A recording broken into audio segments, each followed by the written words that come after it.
کی پہلی رات اسے کہا گیا کہ تو اپنے گھر لایا ہے دلہن کو تو سب سے پہلے اس کے ہی دوپٹے کو تو مصلی بنا اور اس پر سجدہ کر. یہ حکم ہے. عورت کی عزت نہ ہوتی تو ہم مصلی بناتے اس کے دوپٹے کو. پہلی رات کہا گیا ہے. یہ اور بات ہے کہ معلومات نہیں ہے نوجوانوں کو کہ شادی کے بعد پہلی رات. یہ بھی سیکھنے کی ضرورت ہے. علماء سے یہ تمام چیزیں پوچھ لینا چاہیے جس کی شادی ہو رہی ہے. دلہن آ رہی ہے تو ہم اس کی عزت ہی کے لیے تو یہ تمام کام کر رہے ہیں. اور اس کے بعد حکم یہ دیا گیا کہ سب سے پہلے اس کے ساتھ بات چیت کی شروعات کرنے سے پہلے اس کی پیشانی پر ہاتھ رکھ کر اللہ کی بارگاہ میں یہ کہو اے اللہ اس کے اندر جتنی تو نے اچھائیاں رکھی ہیں وہ سب اچھائیاں مجھے عطا کر دے اور جتنی اس کے اندر برائیاں ہیں ان تمام برائیوں سے مجھے تو بچا دے. یہاں سے تو شروعات کر. ظاہر سی بات ہے میں نے اس وقت محسوس کیا چند دنوں پہلے ایک نوجوان کو تلقین کر رہے تھے پیشانی پر جہاں بال اگتے ہیں وہاں ہاتھ رکھ کر کے دعا کرو. تو اس نے پوچھا کہ حضرت دعا تو ایسی ہی کر سکتے ہیں پیشانی پر کیا؟ میں بھی چونک گیا. اس کو میں بتاؤں میرے ایک استاد سے میں نے پوچھا کیا ایسا ہے کہ اپنی دلہن کی پیشانی پر ہاتھ رکھ کر کے اس طرح دعا کرنا چاہیے؟ انہوں نے کہا ہاں ہے.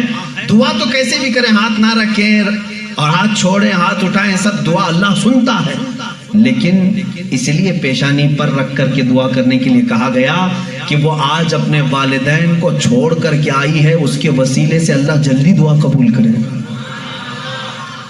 اس کا دل مغموم ہے وہ غمگین ہے اور غم زدہ لوگوں کے ساتھ میرا مولا ہے.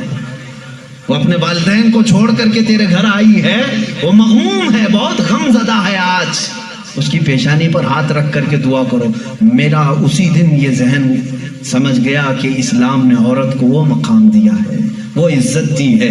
ہم نے اس کو اپنے جسموں کو سکون پہنچانے والا آلہ نہیں سمجھا مشین نہیں سمجھا بلکہ حقیقی مسلم وہ ہے جو اپنی عورت کی عزت بھی کرے احترام بھی کرے. اللہ کے رسول صلی اللہ تعالیٰ علیہ وسلم نے جو فرامین دیے ہیں عزیزان گرامی وقات یہ نکاح کے اس سسٹم کو بھی میں آپ کو بتاؤں. کچھ تو وہ ہیں جو یہ اسلام کے خلاف بھونک رہے ہیں کہ عورتوں کے اوپر زور زبردستی ہوتی ہے اسلام میں اور دوسروں کی کیا بات کروں. ہمارے ہندوستان پر بیٹھا ہوا میں کیا بتاؤں یہ بھی بڑی عورتوں کی ہاں پیڑت مہیلائیں ہیں مسلم پیڑت مہیلائیں ہیں جو خود بیوی کو چھوڑ بیٹھا ہے. ساری مسلم عورتیں پیڑت ہیں. اللہ اکبر. وہ خود اپنی بیوی کو دیکھنے نہیں جا سکا زندگی ختم ہونے آ گئی بال سفید ہو گئے. پیڑت مہیلائیں ہیں مسلمان. ہاں اگر اے مسلمانوں کوئی بھی ہم میں سے عورت پر زور زبردستی کرتا ہے یاد رکھو میں تمہیں بتاؤں کہ قرآن کہ قیامت کے دن اللہ جانوروں پر بھی اٹھائے ہوئے ہاتھ کا فیصلہ لے گا تو عورت کی بات تو دور کی ہے. میرا عقیدہ تو یہ ہے ایک عورت نے بلی کو باندھ رکھا تھا بخاری شریف میں ہے وہ مر گئی بلی اور وہ عورت بہت عبادت گزار تھی لیکن اللہ تعالیٰ نے فیصلہ فرمایا کہ اس عورت کو جہنم میں ڈالو. میری ایک مخلوق کو باندھ کر رکھی اس نے اور وہ مر گئی. ہمارا تو عقیدہ یہ ہے تم عورتوں پر اگر ظلم کرتے ہو تو تم ذمہ دار ہو لیکن اسلام نہیں. اسلام وہ کامل دین ہے. یہ بیچارے کیا پڑھ پائیں گے جن کو کبھی ڈھنگ کی اسپیلنگ نہیں آتی کبھی ہاں یہ ایک ایسا ہوتا ہے کہ ڈمرو بجاؤ تو کوئی ناچتا ہے.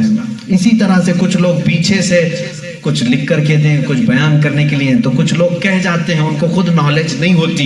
ایسے ہی کچھ لوگ اسلام پر بھی بھوکتے ہیں. اب اگر یہ ٹاپک اگر میں چھیڑوں 3 طلاق کے تو اور بڑے معاملات ہیں. 3 طلاق کے لیے اسلام نے زور زبردستی کی ہے. عورتوں پر ظلم ہے یہ پیڑت ہیں یہ مہیلا ہیں ان کو انصاف دلانا چاہیے. 3 طلاق دینا پہلی بات یہ سمجھے ہی نہیں. آپ تو سمجھتے ہیں نا اسلام میں فجر کی نماز فرض ہے ظہر کی نماز فرض ہے نا عصر مغرب عشاء فرض ہے طلاق دینا فرض ہے تو اتنا کیوں نہیں سمجھ رہے؟ کون کہتا ہے کہ ہر مسلمان 3 طلاق دینا فرض سمجھتا ہے؟ ارے وہ ایک ایگزٹ راستہ ہے. ہم کبھی بھی کسی بھی بندے کو نکاح پڑھاتے ہیں تو طلاق کا نام تک نہیں لیتے. اگر ذکر کر دیا نا کہ میں 5 سال کے بعد طلاق دینے کے لیے نکاح کر رہا ہوں تو وہ نکاح ہی حرام ہو گیا. بلکہ میں کہتا ہوں اگر تم نے نکاح میں یہ کہہ دیا 80 سال کے بعد میں چھوڑ دوں گا یا 80 سال کا یہ کانٹریکٹ ہے میرا, تو نکاح نہیں ہے وہ نکاح نہیں, اس کو متاع کہتے ہیں. ہم نکاح میں کبھی وقت متعین نہیں کر سکتے, بلکہ ہم تو لائف ٹائم کے لیے نکاح کر رہے ہوتے ہیں, لائف ٹائم کے لیے. لیکن انسانی زندگی میں کئی معاملات ایسے آتے ہیں کہ مزاج نہیں جم سکتا. ضروری نہیں ہے کہ ہر آدمی کا مزاج دوسرے سے جم جائے. کبھی ایسا ہو گیا تو اس کے لیے آپشن رکھنا چاہیے کہ نہیں رکھنا چاہیے, اس کے لیے آپشن رکھنا چاہیے کہ نہیں رکھنا چاہیے. ارے میاں تم کسی کو گاڑی میں بٹھا کر کے بھیج رہے ہو اور اس سے یہ کہو کہ چلنا ہی ہے, اگر وہ پوچھ لے گاڑی کے پہیے دونوں پنچر ہو گئے تو کیا کروں, کہا پھر بھی چلنا ہی ہے. یہ ظلم ہے, یہ زیادتی ہے. اس سے یہ کہنا چاہیے کہ اگر گاڑی کے پہیے پنچر ہو گئے, ٹائر پنچر ہو گئے تو قریب میں گیرج ہے, کھول کر کے بدلوا لو. معقول بات ہے کہ نہیں؟ اگر بیچ راستے میں نہیں تم پابندی لگا دے, نہیں ٹائر نہیں بدلنا, پنچر ہوئی اسی سے چلنا, یہ زیادتی ہے کہ نہیں؟ اب میں آپ کو بتاتا ہوں, 2 ٹائر لے کر کے چلے تھے شادی کے بعد, 2 ٹائر ہیں اور دونوں چل رہے ہیں تو ٹھیک ہے, ایک بھی پنچر ہوا تو کیا کرو, یہ کہتے نہیں پنچر ٹائر کے ساتھ ہی چلو. ارے بھائی کہیں اور گاڑی گڑے میں گر جائے گی. حکم یہ ہونا چاہیے کہ اگر پنچر ہو گیا تو ٹائر چینج کر سکتے ہو, تمہارے لیے آپشن ہونا چاہیے. بس اسلام کا تقاضا صرف اتنا ہی ہے کہ اگر کسی کی زندگی میں انبن ہو گئی, نہیں بن پائی, تو اس کے لیے ایک آپشن ہے کہ عورت کو, وہ بھی ایک ساتھ 3 طلاق نہیں, اس کو حرام قرار دیا گیا ہے. شریعت میں ایک وقت میں 3 طلاق دے دینا حرام ہے. میں اس کا ببانگ دوحل آج اعلان کرتا ہوں, اگر کوئی ایک ہی ساتھ اپنی عورت کو طلاق طلاق طلاق اس طرح 3 بار کہہ دیتا ہے تو اس نے حرام کام کیا, گناہ کیا, ناجائز کام کیا ہے. اگر چھوڑنا بھی ہے تو اس کو اسلام نے طریقہ بتایا ہے. ایک بار پہلے بولو, 1 مہینے کا ٹائم دو, 1 مہینے میں بھی پھر نہیں بنی تو دوسری مرتبہ پھر 1 بولو اور 1 مہینہ چھوڑ دو. 2 مہینے کا ٹائم گزر گیا, اب پھر بھی نہیں بن پا رہی, تب پھر سب کو بٹھا کر کے کہہ دو ہم نے 2 مرتبہ دیکھ لیا, اب ہماری زندگی آگے چل نہیں پاتی, تیسری مرتبہ ہم اس کو ختم کرتے ہیں. یہ طلاق کا صحیح طریقہ. کیا اس میں اسلام نے ظلم کیا؟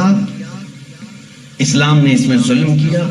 اس کو یہ ڈھنڈورا پیٹ پیٹ کر کے لوگوں کو ایسا بنا کر کے رکھے. بیچارے کچھ لوگ ان پڑھ ان کی باتوں میں آ بھی جاتے ہیں.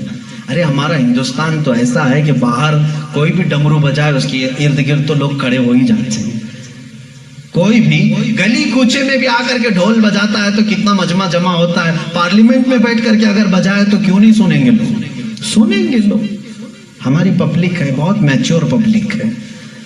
عزیزان گرامی, یہاں پر میں آپ کو اسلام کی وہ خصوصیات عرض کر رہا ہوں جس میں اسلام نے کہیں پر اپنے پیروکاروں پر ظلم نہیں کیا, بلکہ اس کا ہر حکم فطرت کے عین مطابق ہے. اب کچھ لوگ وہ ہیں جو سنیاس لینے کو کہتے ہیں, نہیں عورت کو چھونا بھی نہیں چاہیے, پوری زندگی بھر ایسے ہی رہنا چاہیے, اس کے بھی ہم خلاف ہیں. نہیں, اسلام اس چیز کا خلاف ہے کہ تم اس کے اندر کی چاہت اور اس کے اندر کے سکون لینے کے ذریعے کو بند کر رہے ہو. اسلام نے کہیں پر ایسے احکام نہیں دیے.